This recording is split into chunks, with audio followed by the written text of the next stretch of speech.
I want to introduce you to an Oklahoma family that needed specialized heart care for their son. They traveled here to Kansas City in an effort to save their son's life. Here's their story. The DeBolt family is big into bowling and baseball, Chandler being one of the biggest fans. He has a job that is greeting in the suites at our minor league team called the Tulsa Drillers. Chandler, do you like greeting the fans? Yep. While his love for baseball is well known, it's his heart that needed attention. A general heart defect that caused limited blood flow to his body. He was born with this valve needing intervention, and so when he was a baby he had a procedure, but it didn't go exactly as planned. His family said Chandler suffered a brain injury that caused cerebral palsy.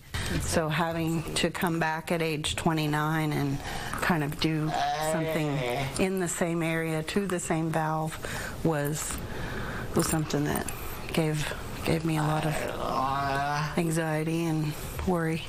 But doing nothing was not an option. When we presented this issue to our Chandler's sister,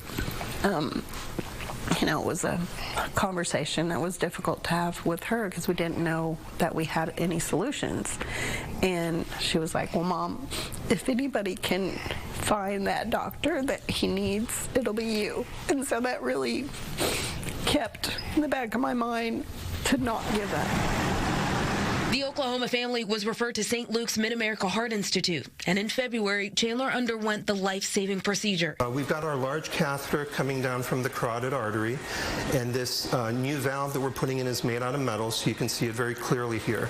We start out with that valve crimped down on the balloon and on the catheter, position it right inside the old valve. We expand the balloon, inflate the balloon, expand the valve, and it kind of latches onto the calcium on his old valve so that when we deflate the balloon and remove it, that new valve is in place and starts to work.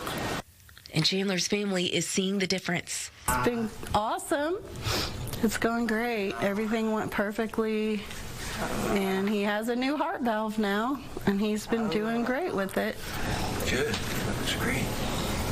Yeah, it sounds good. Faith that we have.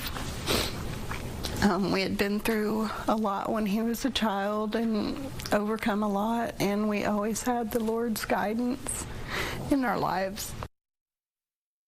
Oh, it was so incredible talking with that family. They were so grateful for the doctors and the team there at St. Luke's. Just knowing what Chandler has been through, he had to take some steps back, greeting people with the Tulsa Drillers, and now he's able to get that going again. So, what an amazing story they shared.